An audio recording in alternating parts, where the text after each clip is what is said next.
Bonjour les gens. On est au sud du Texas, à quelques kilomètres à peine de la frontière du Mexique. Ça y est, on s'apprête à quitter les États-Unis après quasiment au jour près un mois passé ici. On a préparé tous les papiers et on espère que ça va se passer vite. Là, il est 14h. On n'a pas voulu y aller pendant l'heure du repas. Comme ça, au moins, on est sûr qu'il y a tout le monde au bureau. Et puis voilà, on va vous expliquer comment ça se passe pour passer la frontière des États-Unis au Mexique avec un véhicule. C'est parti ? C'est parti. C'est parti.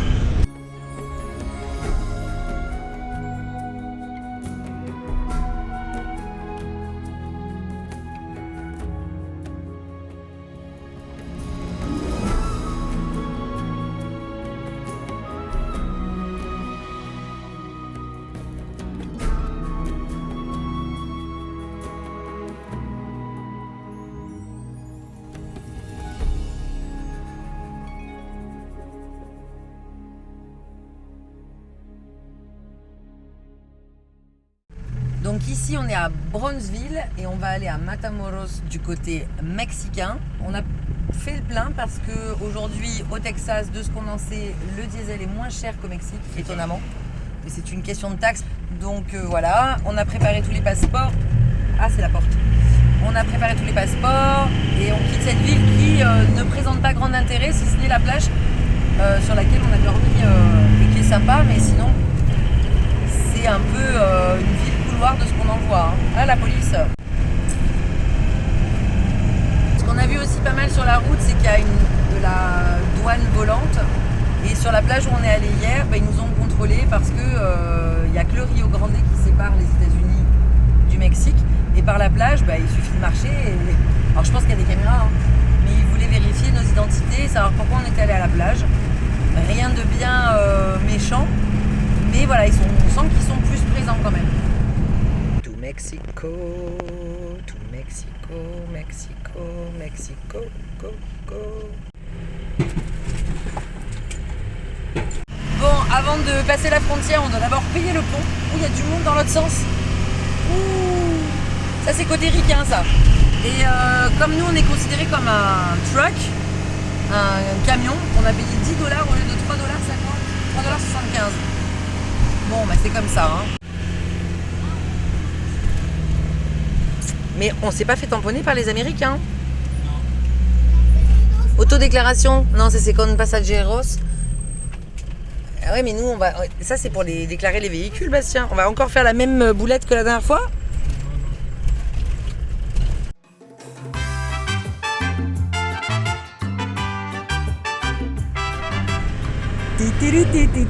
Somos en México, cabrones. Bon, ça y est, 2 heures. 2 heures top chrono pour passer la frontière. Bastien il y allait tout seul, il a fait tous les papiers. Comme de par hasard, comme on le savait, on avait fait toutes les photocopies et la seule qu'on n'avait pas, parce que c'est l'assurance qu'on a eue aujourd'hui. Il fallait faire une photocopie et la personne n'était pas là évidemment. Voilà, sinon c'est trop simple. C'est un classique quoi. Mais bon. Et au bout de 2 heures, ça y est. C'était long hein. C'était long hein. Liam il est au bout de sa vie. Donc voilà, c'est parti pour l'aventure mexicaine. On vous explique une fois qu'on sera posé tous les papiers qu'il faut avoir. Comme ça au moins vous serez au courant. Think about me one more time before you go. Someday you'll know.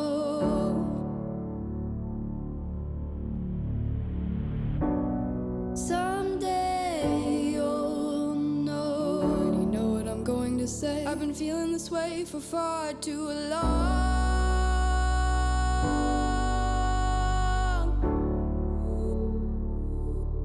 And now you're gone.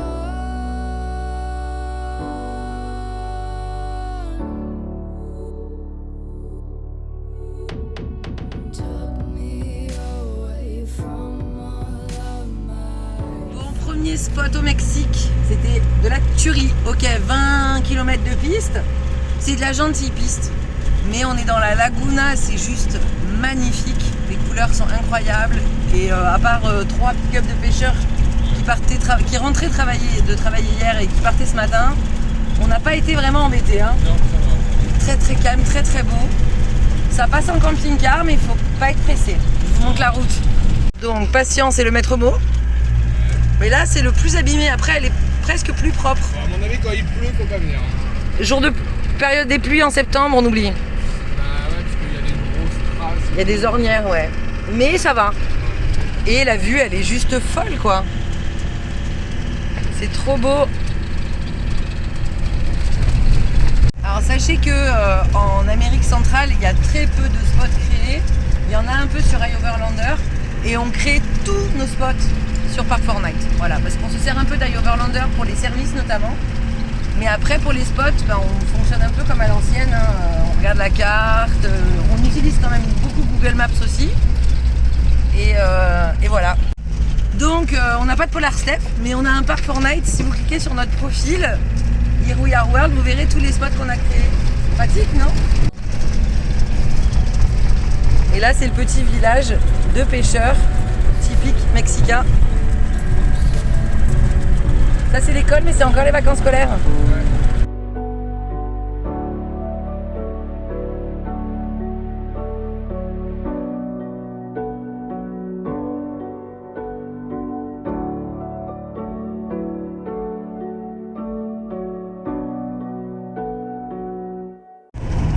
Bon, après des kilomètres et des kilomètres et des kilomètres de lignes droites Et de plat. de lignes droites, on arrive dans une région qui est un petit peu plus verdoyante, on va dire. Et vallonné. Et vallonnée, c'est très agréable. Sachant que là on essaie quand même d'aller à la plage encore, parce que dans les terres il fait très lourd. Voilà. Donc on va essayer d'aller se rafraîchir. Mais ça change un petit peu là, enfin après 8 heures de route depuis la frontière. Ouais, puis alors même au Ah. début. Oh, la route est bonne. Donc voilà, plus on s'éloigne des axes principaux, moins la route est de qualité. Mais c'est pas grave, on le savait. Et là ça grimpe, ça change un peu. Tu t'ennuies moins.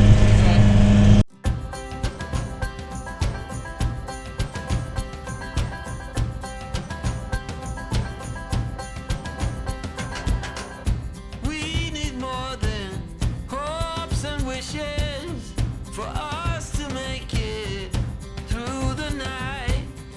Stormy weather, weary eyes, hope to make it through the night. Before this night is over, I will guide you home. All this time you thought we'd never pay the price.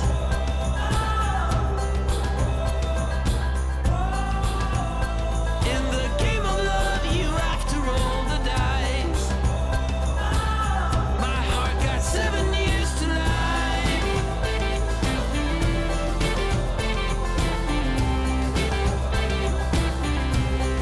7 years to life.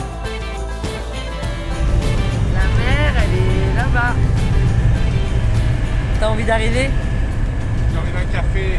J'ai envie d'un café. Et un vrai. Time will heal all our wounds and our sorrows too. No more clouds, no more rain. I need sun to ease my pain. Before this night is over, I will guide you home. Est-ce que c'est bon? C'est délicieux. D'accord. Tout ce que j'ai à dire. Et vous, papa, c'est un peu piquant ou pas? Ouais, mais c'est très bien. Mais moi, c'est des skis. D'accord.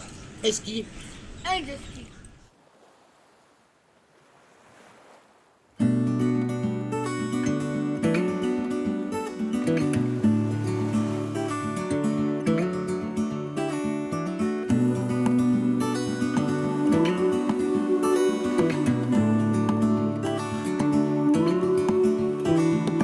Look ahead, the sea is calm, and I know we've been through a lot, but just wait.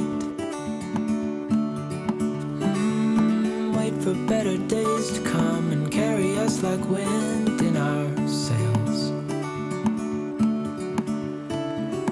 Hold on tight, I can smell the shore, it's right in front of us if we... sable, hein, c'est pas du brouillard. C'est du sable en suspension. Je ne peux pas ouvrir les fenêtres, sinon...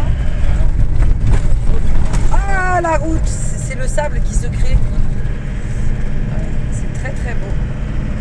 C'est magnifique! Ici, c'est les salines. Mais là, c'est les sablines. Oh, oh, oh, humour de ouf! De quoi? Oh, on a quelqu'un derrière. Il n'y a plus rien. C'était le sable, hein. C'est beau.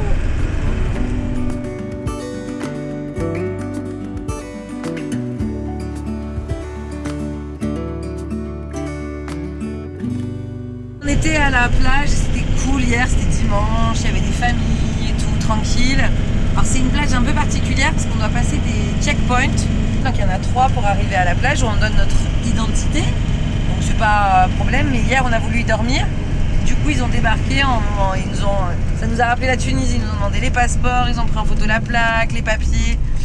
Parce que en fait on est juste à côté d'un des plus grands ports de transport de marchandises du Mexique. Et que ils veulent réglementer cet accès-là, je ne sais pas pourquoi. On n'en sait pas plus, mais c'est vraiment une plage qui est hyper sympa. C'est au nord de Tampico. Et je sais plus comment ça s'appelle. Il y a un trésor Rio. Ah oui, la plage du Trésor. Voilà, c'est très beau. Et il y a les salines pour y arriver. Alors il y a un côté très industriel qui n'est pas forcément très joli. Mais de l'autre côté, on est vraiment au milieu des dunes de sable. Alors il y a peu d'espace de parking où on ne peut pas se tanker. Hein, parce que hier, il y a 3 pick-up qui se sont ensablés quand même. Donc il faut faut faire très attention à l'endroit où nous on se pose. Mais il y a des places en très dur, donc ça pose pas de problème. Et là on reprend la route parce qu'on doit trouver de la sûre. On n'a plus une goutte d'eau. Enfin le classique de la van life, quoi, de la vie nomade en camping-car. On doit se ravitailler, on doit laver du linge, faire des courses, trouver de l'eau, la sûre. C'est déjà pas mal. C'est déjà pas mal. Et un spot pour ce soir accessoirement.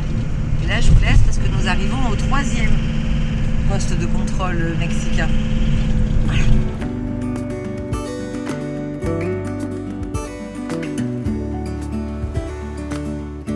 Bonjour les gens! Ça fait déjà quelques temps qu'on a tourné le passage de frontière parce qu'on a décidé de profiter pleinement de cette première semaine au Mexique et vous venez d'en voir les images et ce n'est que le début, voilà, ouais. On vous le dit clairement. Ça commence bien. Mais on voulait quand même revenir, puisque c'était le but de cette vidéo, sur comment préparer son passage de frontière terrestre avec un véhicule depuis les États-Unis, sachant que c'est à peu près les mêmes démarches si on était arrivé depuis le Guatemala. Oui, voilà, ça change. C'est le terrestre. Pas. Voilà, c'est le terrestre pour rentrer au Mexique. Donc, sachant que j'ai tout fait tout seul. Je ne sers à rien. Non, en fait, les enfants n'avaient pas besoin de se présenter. On a dû faire une pause parce qu'on s'est fait attaquer par un troupeau de vaches avec 2 cow-boys. C'est beau quand même, hein. Ouais, elles sont mouillées, hein. Non, mais lui, il est mouillé jusqu'au garrot, hein. Qu'est-ce que t'as fait, toi?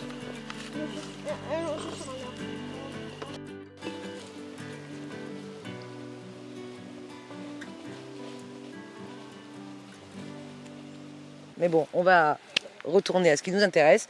Comment immigrer, comment importer, comment venir au Mexique avec son véhicule. C'est ça. Donc ça se passe en 2 temps. Le premier temps, ça va être l'immigration des personnes et le deuxième temps, ça va être l'importation du véhicule. Pour l'immigration des personnes, première chose, c'est quand même avoir un passeport à jour de moins de 6 mois. Quand on voyage, c'est la moindre des choses. Ensuite, vous vous présentez au bureau de l'immigration qui se trouve au poste frontière. Vous allez remplir un papier et ils vont vous donner le FFM. C'est le petit papier qu'il ne faudra surtout pas perdre au Mexique. Et ils vous donnent en général 180 jours, même si des fois, ça peut être moins. Et c'est à la discrétion du douanier. Alors, en terrestre, il n'y a pas de problème. C'est-à-dire que nous, là, on n'a même pas eu besoin de demander. On a eu les 180 jours. Souvent, on entend parler de soucis sur ce FFM. C'est quand on arrive en avion. Donc, si c'était votre cas, parce que vous voulez récupérer votre véhicule au Mexique, ce qui pourrait être possible, vraiment expliquez au douanier avant qu'il vous note le nombre de jours quel est votre projet, parce que en ce moment, c'est un petit peu aléatoire. On a du 7, du 14, du 28 jours. Puis après, on a 30, 60, 90 ou 180. Mais voilà, sachez que moi, là, entre-temps, j'ai refait un aller-retour en France et que je suis passée à la douane, donc par avion et en lui expliquant le projet, il m'a sans aucun souci redonné 180 jours. Mais si j'avais rien expliqué, il m'aurait peut-être donné que 15 jours, ce qui aurait été problématique pour la suite du voyage. Mais bon, bref, voilà, donc vraiment vérifier ça et comme tu le disais, garder le papier. La différence en terrestre, c'est qu'on paye tout de suite une taxe alors qu'en avion, elle est inclue, je pense, dans le billet d'avion puisque moi, je n'ai rien payé. Ouais, la taxe, on paye environ 600 pesos par personne. Pas de différence entre les adultes et les enfants. Donc une fois que vous avez fait ça et que vous avez payé, par contre c'est bien une preuve de paiement par personne. Donc en fait vous allez devoir faire 4 paiements. Donc il faut bien que votre carte bleue accepte les 4 paiements d'affilée ou alors vous pouvez payer en cash. Mais bon, c'est uniquement des pesos, c'est pas en dollars pour cette partie-là. Donc, et au pesos près. Ouais, et au pesos près, c'est 596 pesos, je crois. Donc voilà. Une fois que vous avez fait ça et que vous avez vos petits papiers, que vous les conservez bien, là, vous allez pouvoir aller à l'importation des véhicules qui s'appelle la Banrercito. Alors, qu'est-ce qu'il vous faudra comme papier ? Nous, on avait essayé d'en préparer. Oui, j'avais tout préparé à l'avance, j'avais bien fait toutes les photocopies, là, mais ils veulent une photocopie par papier, parce que moi j'avais fait carte grise et Permis de conduire ou assure. oui, et permis de conduire international Voilà. sur la même fiche. Non, ça marche pas, c'est vraiment une feuille par papier. Donc il vous faudra le passeport du titulaire du véhicule, la carte grise avec le nom du titulaire du véhicule et le permis international. Ou le permis français, ça fonctionne aussi. L'international est quand même plus pratique parce que voilà, il y a tout en anglais ou en espagnol, donc ils comprendront un peu mieux. Et puis c'est pratique aussi quand on se fait arrêter de ne pas donner son vrai permis de conduire et de pouvoir donner le permis international, parce qu'au pire, ils le gardent, on ne sait jamais. Bref, c'est une autre histoire. Là où j'insiste, c'est que préparez bien les photocopies à l'avance, puisque, encore une fois, et pourtant on le savait, on s'est fait avoir. Comme de par hasard, le bureau des photocopies, il était fermé. Ouais, donc là, il y a le taxi qui vient vous voir et qui vous dit « Ah, je peux vous emmener chez mon copain à la ville d'à côté. » Faire des photocopies. Faire des photocopies, que vous allez payer 1 $ alors que ça vaut 10 centimes. Le taxi, vous allez le payer 10 $ alors que ça vaut 2 $. Enfin, c'est le business de la frontière. C'est une économie parallèle. On a une imprimante dans le camion pour pouvoir travailler, entre autres. Ce qui fait qu'on a pu imprimer à nouveau nos photocopies avec un papier par photocopie et non pas cumulé. Mais voilà, c'est bien de préparer en amont tous les papiers et bien une photocopie par passeport, une photocopie par papier. Alors, une fois que vous avez rempli tous ces papiers, vous allez avoir ce qu'on appelle un TIP, c'est un permis d'importation temporaire. Pour les camping-cars et casa rodante, comme ils disent au Mexique, c'est un permis d'importation de 10 ans. Donc nous, il est valable jusqu'en 2031 et vous allez payer environ 50 €. Là où il faudra faire attention, c'est si par exemple vous avez un pick-up américain avec une cellule par-dessus, ils ne vont pas le considérer comme une casa rodante et comme un véhicule. Et dans ce cas-là, vous n'aurez que 6 mois d'importation et il faudra payer une caution entre 2 et 400 $ suivant l'âge du véhicule. Donc pick-up et trailer aussi. Pick-up et caravane aussi. Alors pour la caravane, je ne sais pas trop, mais voilà, moi je me suis dit, j'avais regardé avant, je me suis dit, ah tiens, je vais devoir payer les 200-400, et non, en fait, on m'a expliqué ensuite que pour les casa rodante, c'est 10 ans, 55 $. Alors pour les véhicules, c'est 6 mois, autant que la durée maximum pour l'immigration personnelle, et entre 200 et 400.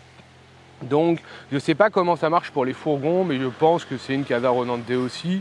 Mais si en tout cas, il faut le faire passer comme ça. Voilà, il faut essayer de le faire passer comme ça. Si vous avez genre un petit fourgon qui ressemble à une camionnette. Insister sur le fait que ça soit équipé à l'intérieur, qu'il y a une cuisinière, qu'il y a un lit, et du coup, ça devient une maison roulante. Voilà, parce qu'ils vont vous demander ensuite, vous allez remplir un papier, ils vont vous demander tout ce qu'il y a dans votre casa rodante. Vous allez le remplir en 2 exemplaires, un que vous allez garder et un que vous allez remettre aux douanes. Une fois que vous avez fait ça, vous avez votre permis d'importation qu'il faudra toujours garder avec vous, qui est valable 10 ans pour rester au Mexique. Donc vous pouvez sortir du Mexique, rentrer du Mexique et votre véhicule qui est une casa rodante peut rester au Mexique. Et ça c'est cool. Ça c'est bien pratique. Il faut savoir déjà qu'on a une assurance aux États-Unis, qu'on a pris chez Progressive. On vous l'avait indiqué dans la vidéo comment chipper son véhicule aux États-Unis. Cette assurance Progressive ne fonctionne pas au Mexique, elle fonctionne aux États-Unis et au Canada. Donc là elle continue de tourner pour nous puisqu'elle est valable 1 an. Et vous avez été nombreux à nous dire oui, mais ils nous demandent une adresse. On a simplement donné l'adresse de l'hôtel où on était à ce moment-là et on a coché full-timer, puisqu'il y a une case full-timer sur cette assurance et ça n'a posé aucun souci pour pouvoir se faire assurer. Par contre, elle ne fonctionne pas au Mexique, donc tu as dû trouver une autre assurance véhicule au Mexique. Ouais. Les assurances au Mexique, il y en a plusieurs qui sont accessibles par internet. Il y a Lewis et Lewis et Baraband. C'est celle que j'ai pris, Baraband, on vous mettra le lien en dessous. Donc pour notre véhicule, pour une durée de 1 an, j'ai payé environ $400 à l'année parce que j'ai pris l'assurance pour le véhicule. J'ai pas pris qu'une assurance routière où là c'est un peu moins cher. J'ai pris une assurance si il nous arrive quelque chose sur la route, on est dépanné. Si on a un accident, on est remboursé de certains frais. Je préfère. Elle est plus complète en tout cas. Voilà, elle est plus complète. Je préfère dépenser $200 de plus et que je sois mieux couvert. Les assurances, de toute façon, c'est toujours de l'argent qu'on dépense pour pas s'en servir. C'est ça. C'est un peu la même chose que Progressive en fait, donc pareil, vous faites tout sur internet et au bout de 24 heures, ils vous envoient votre papier. Pour l'adresse, je crois que j'ai même mis l'adresse, j'ai mis la même adresse qu'à Baltimore. Voilà, pourquoi s'embêter ? Voilà, pourquoi s'embêter. Au moins c'est fait, j'ai payé directement en ligne. Et voilà. La première fois qu'on était venu ici au Mexique avec notre autre véhicule, on avait simplement pris une assurance responsabilité civile, c'est-à-dire que si on crée des dommages sur quelqu'un, on est couvert, mais pas pour les nôtres. C'est ça. Là, on a vieilli, on est devenu beaucoup plus sage. Et voilà. En parlant d'assurance, on voulait vous reparler à nouveau de notre partenaire pour l'assurance santé cette fois-ci. Donc on a mis à jour notre contrat, puisque il y a le contrat santé, en fait, c'est assurance tour du monde, et il y a une exception pour États-Unis, Canada. Et comme là, on passait la frontière au Mexique, on a basculé sur la formule tour du monde, qui est moins chère que Canada, États-Unis.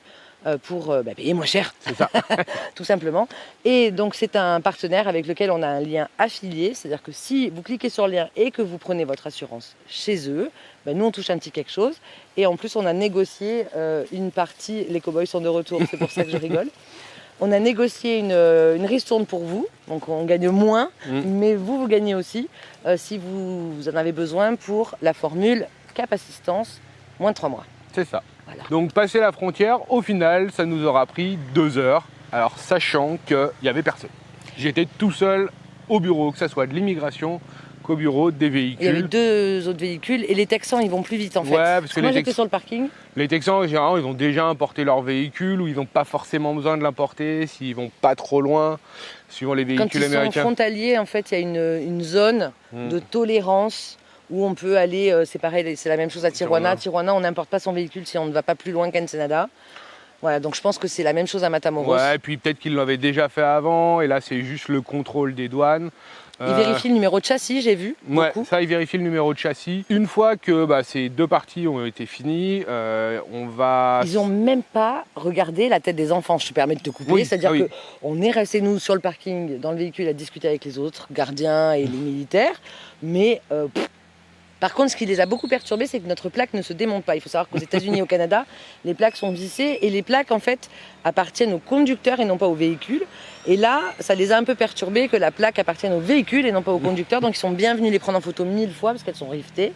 Et ça les a beaucoup perturbés. Ensuite, il y a quand même eu la fouille. Voilà. Alors, on avait très très peur parce qu'à côté de nous, il y avait un pick-up qui avait été complètement démonté. Mais bon, le gars... on aurait dit qu'il amenait toute sa maison. Hein. Il y avait des vélos, des vêtements, des valises, il y avait des bâches, des cordes. Et là, ils ont tout sorti. On s'est dit, Sylvie, tout. On est mal. Et finalement, ça a pris à peu près 2 minutes, sachant que je les ai bien drivés. Je leur ai spécifié qu'il fallait que j'ouvre les placards moi, parce que sinon, ça allait leur tomber dessus. Et j'ai l'impression que c'était plus de la curiosité qu'autre chose, parce que vraiment, ils n'ont rien fouillé. Non, ils n'ont même pas ouvert les trappes extérieures, rien du tout. Ils ont juste regardé un peu dedans, voilà. Mais après, je pense que le fait qu'on soit une famille, qu'on ait 2 enfants, ça les rassure aussi. Oui. Enfin, ils ne nous voient pas trafiquant des choses alors qu'on est avec des enfants. C'est ça. Ce qui n'empêche rien, hein, je dis pas que... Mais bon, en tout cas, c'est pas notre cas.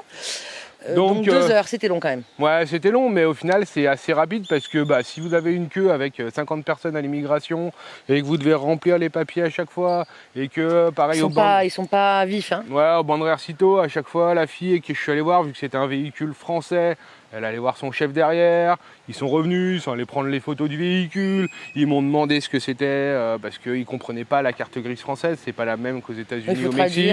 Il faut traduire, ils me demandaient où était le modèle du véhicule. mais il n'y a pas le modèle 3512 qui est marqué sur la carte parce que c'est marqué avec la dénomination commerciale. Enfin voilà, donc il a mis en modèle, il a mis Leica et puis il a mis 99. Voilà, donc ça passe. Je voulais revenir sur un point dans la vidéo quand je dis on ne va pas recommettre la même erreur que la dernière fois.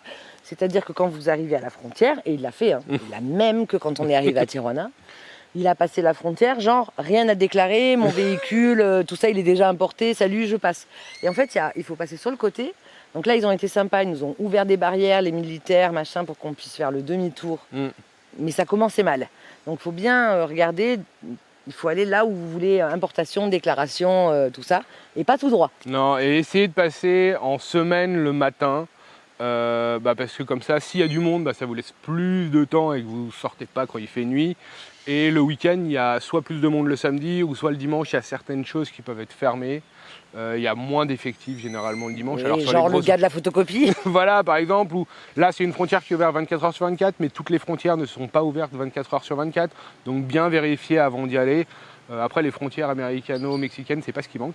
Et dans l'autre sens, là, prévoyez la journée, hein, parce que vu la queue qu'il y avait quand on est parti, on était les Américains, ils fouillent vraiment d'expérience. C'était il y a quelques temps déjà, mais nous avaient fouillé toutes les pochettes, tous les recoins, tout, avec des gants, la totale. Et là, c'est une grosse frontière en plus, Matamoros, donc il y avait une sacrée queue. Il devait y avoir au moins, une centaine, 200 véhicules qui attendaient, quoi. Voilà. Donc, on sait que les frontières, c'est une journée qui sert qu'à ça. Mais bon, au final, on est au Mexique. C'est ça. On y est très heureux. Comme vous avez pu le voir, les spots, ça commence bien. Là, on va suivre tout le golfe du Mexique. Mais dans la prochaine vidéo, je crois qu'on se perd dans la jungle. C'est ça. Je ne suis pas sûre. Mais... Je ne veux pas faire de promesses parce que je suis en train de travailler dessus. Donc voilà, on va visiter des ruines, on va vous emmener avec nous. Ça va être chouette. Et si vous avez... Voilà, on espère que ça vous plaît en tout cas. Ouais. Si vous avez aimé cette vidéo, on like les likes. On espère qu'elle vous sera utile et que vous vous lancerez dans des projets aussi parce que voilà, c'est facile finalement. C'est un peu pénible mais c'est facile. Si vous avez encore des questions sur comment passer la frontière, il y a les commentaires pour ça. Et puis si vous n'êtes pas abonné et que vous voulez suivre nos aventures au Mexique, abonnez-vous. C'est ça, je dis beaucoup c'est ça. Allez en route parce que nous on aimerait... Qu'est-ce que tu fais? Il y a Liam derrière, il attend pour éteindre. Donc voilà, allez, on laisse Liam éteindre. Salut, des bisous. Salut.